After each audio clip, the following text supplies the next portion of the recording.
Ketika Jordan meninggalkan DC sebelumnya, dia telah memberikan pesawat UFO kepada Brett. Pesawat seperti pesawat luar angkasa yang langka seperti itu sangat mahal, dan dilengkapi dengan teknologi ilmiah paling canggih. Dalam hal nilai, itu lebih mahal daripada jet pribadi atau kapal pesiar mewah, jadi Jordan jelas tidak akan memberikannya begitu saja. Dia hanya ingin membuat Brett secara keliru berpikir bahwa dia telah menemukan harta karun karena dia telah menyimpulkan bahwa Brett pasti akan menjaganya dengan baik. Jordan kemudian akan mengambil alih kepemilikannya. Brett tidak tahu bahwa pesawat berbentuk UFO itu bisa dikendalikan dari jarak jauh melalui komputer. Jordan membuka komputernya untuk membiarkan Victoria melihatnya. Menunjuk lokasi titik merah di layar, Jordan berkata, "Disitulah pesawat berbentuk UFO sekarang." Setelah itu, Jordan mengklik peta dan memeriksa dengan cermat untuk melihat bahwa lokasinya bukanlah kantor polisi atau area militer atau lembaga penelitian pesawat, tetapi area perumahan. Jordan khawatir UFO itu akan ditangkap oleh polisi, tetapi tampaknya Brett telah mengatasi masalah itu. Ini seharusnya menjadi tempat tinggal kakek Brett Howard. Jordan tersenyum. Dia akan mengunjungi kakek Brett besok pagi, jadi lebih dari pantas untuk pesawat berbentuk UFO berada di sana. Dia bisa memerintahkan tim untuk menyerang Howard kapan saja. Malam hari, di rumah mewah Martin. Brett memasuki ruang kerja Martin dan berkata, "Kakek, si brengsek Jordan Steele telah datang ke DC dan dia mungkin akan datang menemuimu dengan cerah besok pagi." Oke. Pada saat ini, Martin mengenakan kacamatanya dan melakukan beberapa tulisan tangan. Brett berkata, "Dia di sini bersama Victoria Clarke, jadi kurasa dia tidak akan rela meninggalkannya dan menikahi Lauren." Martin terus menulis dengan tenang sambil berkata, "Jika dia tidak mau, dia bisa tinggal di DC selamanya." Brett berkata dengan ekspresi membunuh, "Kami membiarkan dia pergi sekali terakhir kali. Sekarang aku akhirnya bisa menghadapinya dengan benar. Besok akan menjadi hari kematian Jordan Steele. Kakek, aku sudah mengumpulkan tenaga dan senjata. Tidak peduli seberapa bagusnya dia sebagai petarung, dia bisa melupakan meninggalkan tempat ini sendirian." Martin mengangguk. Diam-diam dia berpikir, "Charleston Steele, apakah kita menjadi menantu atau musuh akan bergantung pada pilihan yang dibuat cucumu besok." Pukul 9 pagi keesokan harinya, Jordan dan Victoria saling berciuman selamat tinggal. "Aku pergi sayang, tunggu aku di rumah. Aku akan segera kembali." Jordan memandang Victoria, enggan berpisah dengannya. Victoria bahkan lebih enggan, karena dia masih khawatir bahwa sesuatu yang tidak diinginkan akan terjadi pada Jordan meskipun tahu bahwa dia telah lama menyusun rencana. Victoria tidak bisa menahan diri untuk tidak memeluk Jordan lagi dengan erat, seolah-olah ini adalah terakhir kalinya mereka akan saling berpelukan. "Sayang, kita harus tetap berhubungan setiap saat. Jika Anda tidak kembali sebelum jam 12, saya akan memanggil polisi," kata Victoria. "Baiklah, aku akan pergi sekarang."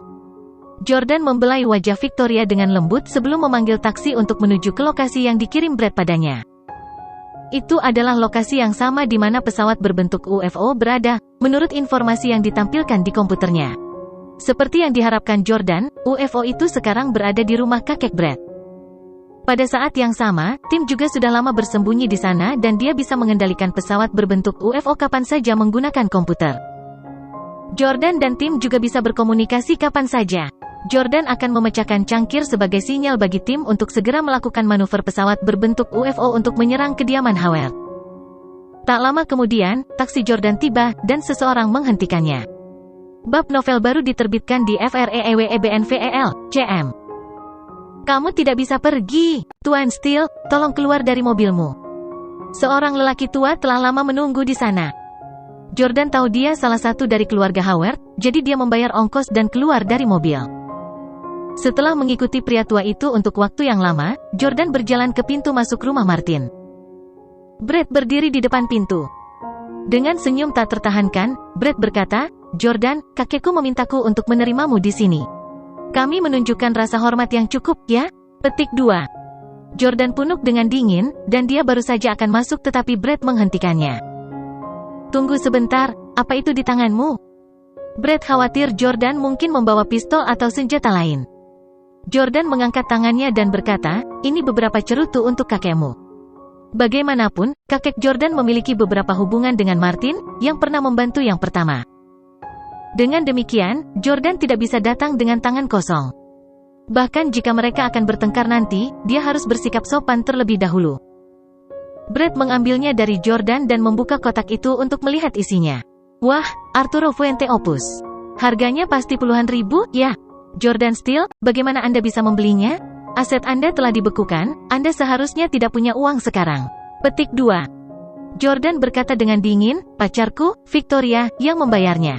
Jika Anda tidak menginginkannya, saya tidak akan membawanya.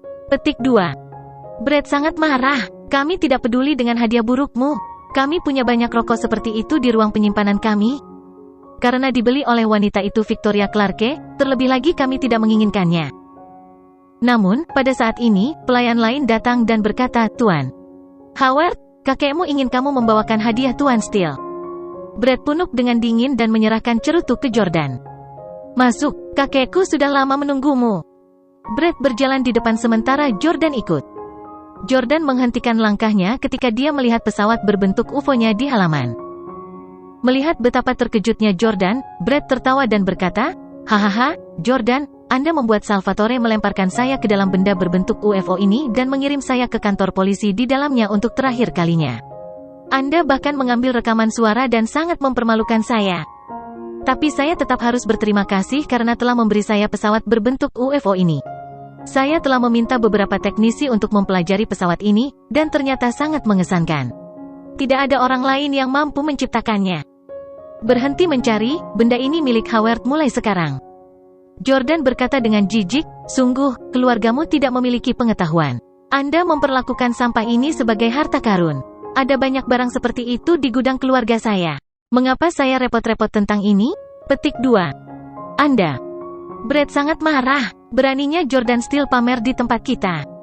Namun, dalam hal teknologi canggih seperti itu, Howard sama sekali bukan tandingan Steelers karena mereka berhubungan baik dengan Moose, yang memegang teknologi penerbangan paling canggih di dunia.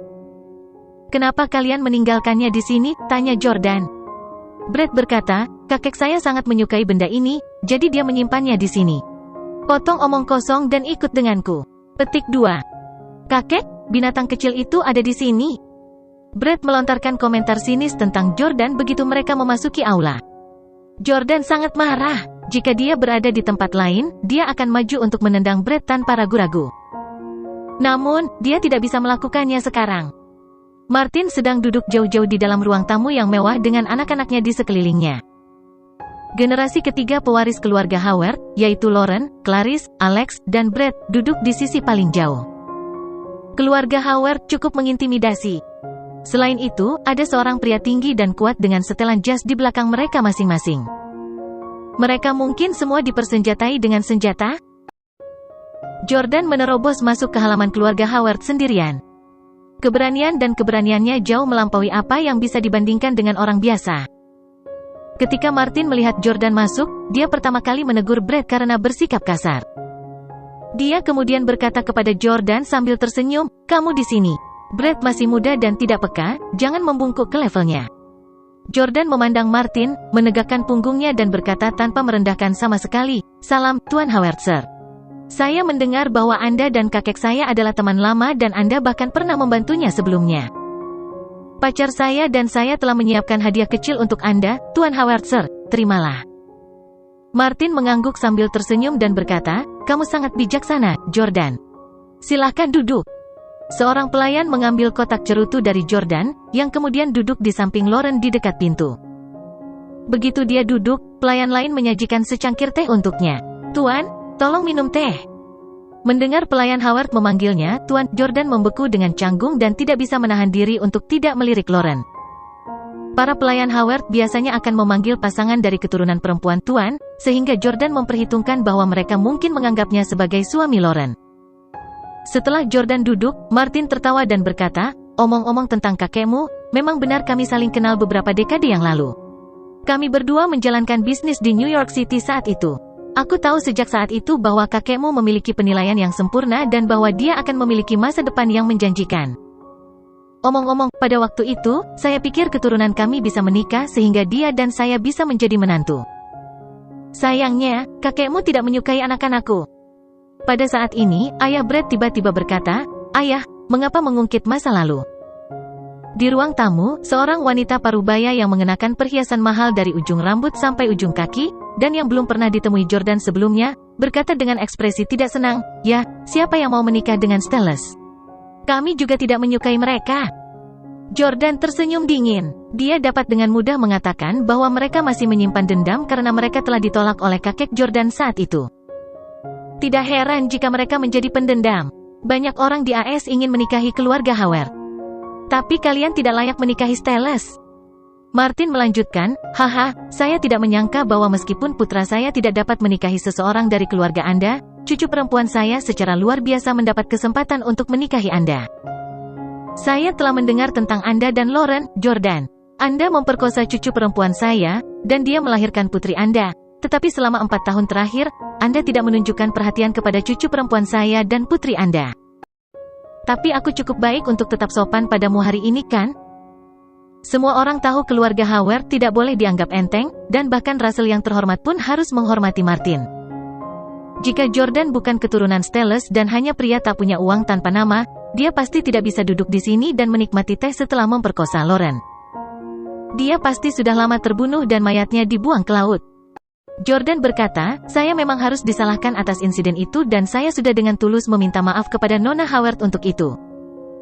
Keluarga Howard juga telah menyakiti saya dan cucu Anda, Brett, juga memperkosa mantan istri saya, Hailey, ketika kami masih menikah. Hailey juga melahirkan putri Brett." Kata-kata Jordan memicu keributan besar. Banyak penatua, serta Clarice, Lauren, semua memandang Brett. "Brett, kamu punya anak perempuan? Sejak kapan? Di mana anak perempuanmu? Mengapa Anda tidak membawanya pulang untuk kami periksa?" Jelas, banyak dari keluarga Howard masih belum mengetahui hal ini. Namun, Martin tampaknya tidak terlalu terkejut. "Aku sudah mendengarnya dari Brett. Dia tidak memperkosa mantan istrimu. Mantan istrimu adalah orang yang begitu materialistis dan sia-sia sehingga dia berinisiatif untuk tidur dengan Brett setelah menerima $150 juta darinya." Jordan, seorang wanita seperti Hailey, yang berasal dari keluarga tingkat ketiga dan akan mengkhianatimu demi uang, sama sekali tidak layak untukmu. Brett mungkin telah melakukan sesuatu yang salah, tetapi tindakannya juga memungkinkan Anda untuk melihat warna aslinya dan memutuskan hubungan dengannya. Itu hal yang bagus juga. Mendengar kata-kata Martin, Jordan melongo, "Howard Sir, apakah itu berarti saya harus berterima kasih kepada Brett karena telah menjadikan saya istri selingkuh?" Dengan satu kaki disilangkan, Brett tertawa dan berkata, "Mari kita bicarakan semuanya dengan tenang. Anda tidak perlu berterima kasih kepada saya. Itu selalu menjadi hobi saya untuk membantu orang lain." Mendengar kata-kata Brett, saudara-saudaranya kecuali Lauren tertawa. Clarice mengejek, "Jordan, Brett mungkin telah membuatmu diselingkuhi, tetapi dia membayar mantan istrimu $150 juta, yang sama sekali bukan jumlah yang kecil. Bukankah kamu tidak punya uang sekarang? Mintalah uang pada mantan istrimu. Setengah dari $150 juta itu seharusnya menjadi milikmu." Hahaha. Selain Lauren, keluarga Howard yang lain tertawa terbahak-bahak. Alex yang bermata manik berkata, "Brett sebenarnya memberikan $150 juta kepada mantan istrinya karena telah menidurinya.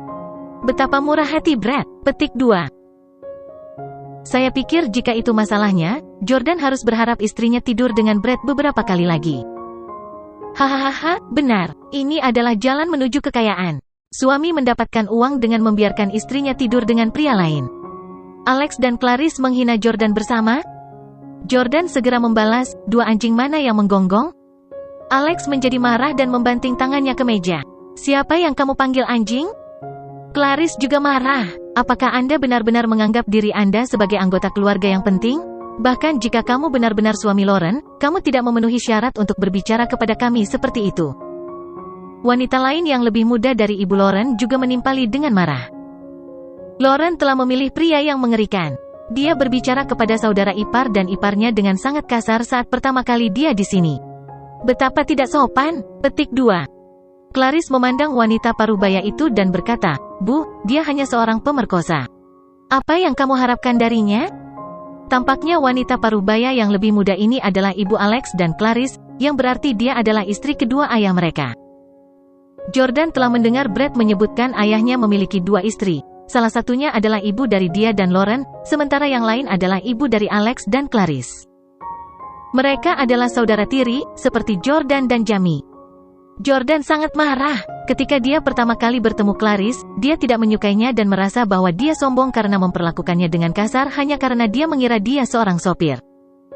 Sekarang setelah Clarice tahu Jordan adalah keturunan Stellus dan masih berani menghinanya, Jordan tidak bisa mentolerirnya sama sekali. Jordan membentak Clarice, "Siapa yang kamu sebut pemerkosa?" Clarice tersenyum tanpa rasa takut dan membalas, "Kamu. Apa yang salah?" Keluarga Howard telah lama mengumpulkan pengawal mereka, jadi mereka sama sekali tidak takut Jordan akan melakukan kontak fisik dengan mereka. Jordan juga tidak berniat untuk memukul mereka. Sebaliknya, dia berkata sambil tersenyum, "Tidak heran kamu selalu mencuri pandang ke arahku. Tampaknya Anda memiliki selera yang sangat istimewa. Clarice Howard, berhenti diam-diam naksir aku. Kamu jelek dan sosokmu tidak bagus. Aku tidak akan repot-repot menyentuhmu bahkan jika kamu menutupi wajahmu." Clarice langsung kehilangan kesabaran, dan dia mulai bersikap defensif. "Kapan aku mencuri pandang padamu? Saya memiliki naksir pada Anda, kakiku. Lihatlah diri Anda di cermin. Apakah Anda bahkan layak?" Petik 2. Jordan tertawa dan berkata, "Kamu mengintipku saat pertama kali aku pergi ke rumah orang tuamu, dan lusa di pernikahan Russell Miller di Houston. Saya menatap diri saya di cermin setiap hari dan saya pikir saya sangat tampan. Apakah Anda memiliki masalah dengan itu?" Petik 2. Itu adalah fakta yang diakui secara luas bahwa Jordan tampan dan ramah tamah. Tidak peduli seberapa besar keluarga Howard membencinya, mereka tidak dapat menyangkalnya. Di masa lalu, Jordan tidak pernah mempermasalahkan penampilannya, tapi sekarang, itu adalah senjata yang cocok untuk menghadapi Clarice. Clarice duduk di sebelah pria berpenampilan biasa-biasa saja dan gemuk yang tampak sangat malu. Kemungkinan dia adalah suami Clarice. Jordan mengatakan itu dengan sengaja untuk membuat dia dan suaminya marah. Saat ini, pasangan yang sudah menikah tanpa masalah praktis tidak ada, terutama ketika wanita itu cerewet dan kasar. Jika dia bisa menabur perselisihan, itu akan lebih menarik. Clarice sangat cemas, dan dia juga mengakui bahwa Jordan memang sangat tampan. Dia terus menyangkal lebih jauh, "Omong kosong. Kamu adalah orang yang terus menatapku saat pertama kali kamu datang ke tempat orang tuaku. Anda menyebabkan keributan di pernikahan Russell Miller sehari sebelum kemarin, dan Anda bahkan mencium pengantin wanita dengan penuh gairah untuk waktu yang lama. Semua orang menonton. Kenapa aku tidak bisa menatapmu? Aku menatapmu secara terbuka?" Jordan tertawa dan berkata, "Clarice Howard, berhentilah menjelaskan. Bagaimana Anda tahu bahwa saya sedang melihat Anda jika Anda tidak melihat saya? Kamu pasti iri saat melihatku mencium Victoria dengan penuh gairah, ya? Saya benar-benar menawan, bukan? Apakah Anda ingin mencobanya?" Jordan terus memfitnah Clarice dan menuduhnya. Faktanya, selama pernikahan, Jordan dan Victoria begitu tenggelam dalam ciuman itu sehingga dia bahkan tidak tahu apakah Clarice sedang menatapnya atau tidak. Clarice tersipu malu dan berseru, Kamu mengatakan omong kosong." Dia kemudian berbalik dan berkata kepada pria di sampingnya, "Hubby, tolong jangan dengarkan dia." Pria itu terlihat sangat malu. Dia mungkin percaya kata-kata Jordan. Karena dia begitu mudah mempercayai Jordan, itu berarti Clarice mungkin berperilaku tidak pantas sepanjang waktu. Clarice sangat kesal, karena dia tidak bisa membantah Jordan, dia mengeluh kepada Martin, "Kakek, bajingan kecil ini benar-benar punya nyali untuk menghinaku dan mempermalukanku di rumah kami. Kakek, kamu harus memberinya pelajaran yang bagus." Namun, Martin tidak marah sama sekali. Dia tersenyum dan berkata, "Melihat kalian berdebat mengingatkan saya pada saat-saat ketika Anda dulu berdebat dengan Brad ketika Anda masih kecil. Haha, itu normal bagi anggota keluarga untuk berdebat satu sama lain." Petik 2. Jordan diam-diam berpikir dalam hati dengan mencemooh, "Kamu psikotua. Aku bukan keluargamu." Ibu Lauren juga tertawa karena dia terkejut dengan kefasihan Jordan dan kemampuannya membuat Clarice terdiam. Faktanya, Lauren dan Clarice selalu berselisih satu sama lain. Meskipun Lauren cantik, dia lugas dan sering kalah dalam pertengkaran dengan Clarice. Dia tidak pandai memutarbalikkan fakta dan mengarang cerita seperti Clarice. Ibu Lauren tersenyum dan bertanya, "Jordan, kudengar keluarga Steele berhubungan baik dengan beberapa keluarga terkenal di dunia, serta beberapa keluarga kerajaan dan pejabat, kan?" Jordan mengangguk dan berkata, "Ya, kakek saya memiliki banyak investasi di berbagai bidang di seluruh dunia, jadi dia punya banyak teman." Ibu Lauren tertawa dan berkata, "Bagus sekali. Keluarga Howard mungkin hebat di AS, tetapi tidak ada yang mengenal kami di tempat lain. Itu tidak masalah. Kalian anak-anak masih muda dan suka bepergian keliling dunia. Bagaimana mereka bisa melakukannya tanpa beberapa koneksi?" Petik 2. Ketika Alex pergi ke Dubai untuk bermain tahun lalu, dia menggoda putri mahkota keluarga kerajaan Dubai, dan dipukuli serta ditangkap. Jika kita memiliki koneksi stylus, kurasa kita tidak perlu menghabiskan begitu banyak uang untuk mengeluarkannya. Mendengar ini, wajah Alex meredup, dan dia tampak agak malu. Ibu Alex menimpali, apakah Anda menganggap stylus menjadi abadi? Saya yakin mereka mengenal bangsawan Inggris, tetapi bagaimana Anda begitu yakin bahwa mereka juga terhubung dengan keluarga kerajaan Dubai? Jordan tertawa dan berkata, kebetulan, saya menghabiskan beberapa waktu di Dubai sebelum pergi ke Suriah dan saya berhubungan baik dengan sheikh mereka. Kami makan malam bersama sepanjang waktu. Apakah Anda perlu saya meneleponnya untuk membuktikannya kepada Anda sekarang? Petik 2. Hahaha. Nah, stylus benar-benar memiliki pengaruh yang luar biasa di dunia. Sungguh pasangan yang cocok untuk Howard? Martin sangat gembira. Ibu Lauren tertawa dan menimpali, ya, saya melihat bahwa Lauren dan Jordan juga pasangan yang dibuat di surga. Putri kami memiliki selera pria yang luar biasa. Semua orang juga tidak mengatakan apa-apa. Setelah Howard masuk ke aliansi pernikahan dengan stylus, Howard akan menjadi orang yang diuntungkan. Namun, pada saat ini, Jordan berkata, maaf, tapi saya pikir Anda mungkin salah paham. Saya tidak di sini hari ini untuk menikahi Lauren. Saya di sini untuk meminta Tuan Howard, Sir, untuk memaafkan bawahan saya, Pablo dan Salvatore. Pablo dan Salvatore harus menerima hukuman yang pantas mereka terima atas kejahatan apapun yang mereka lakukan di masa lalu. Tapi tolong jangan mengajukan tuduhan palsu terhadap mereka. Mereka semua punya istri dan anak. Mereka tidak bisa tinggal di balik jeruji besi selama sisa hidup mereka. Wajah Martin berubah cemberut, dan dia berkata, Pablo dan Salvatore hanyalah antek. Saya hanya bisa mengeluarkan perintah untuk membebaskan mereka. Petik 2. Tapi jika kamu ingin menyelamatkan mereka, kamu juga harus menunjukkan ketulusanmu. Kecuali Anda berjanji untuk bertanggung jawab atas cucu perempuan saya, Lauren, dan menikahinya, antek-antek Anda tidak akan pernah melihat istri dan anak perempuan mereka lagi selama sisa hidup mereka. Martin sebenarnya memaksa Jordan untuk menikahi Lauren. Jordan langsung membantah, aku punya pacar. Namanya Victoria Clarke. Maaf, tapi aku tidak bisa menikahi cucumu. Pada saat ini, Brett berkata, Jordan Steele, saya tahu Anda dan Victoria sedang dalam tahap bulan madu dari hubungan Anda dan Anda pasti tidak akan setuju untuk putus dengannya. Bagaimana dengan ini? Kami akan membuat konsesi dan membiarkan Victoria menjadi kekasih Anda setelah Anda menikahi Lauren. Bagaimanapun, Victoria Clarke telah menjadi wanita simpanan sebelumnya, jadi dia pasti akan menyetujuinya. Martin mengangguk setuju. Ya, aku akan mengizinkanmu memiliki Lauren dan Victoria. Untuk keluarga terkenal seperti kami, praktik seperti itu bukan hal yang aneh. Sudah menjadi hal yang biasa bagi pria yang sudah menikah untuk memiliki kekasih. Putra Martin sendiri memiliki 2 istri, tidak ada yang pernah meninggalkan keluarga. Banyak pria menemukan kebahagiaan dalam hubungan poligami. Namun, Jordan tidak pernah percaya poligami. Sebaliknya, dia percaya mencintai hanya satu orang selama sisa hidupnya. Jordan juga memiliki energi yang terbatas, jadi dia tidak bisa mencintai 2 wanita sekaligus. Lagi pula, wanita yang kuat dan tegas seperti Victoria tidak akan setuju untuk berbagi suami dengan orang lain. Jordan segera membalas, Victoria adalah satu-satunya orang yang akan saya nikahi dalam hidup ini. Aku tidak akan membiarkan dia menjadi nyonya atau kekasihku.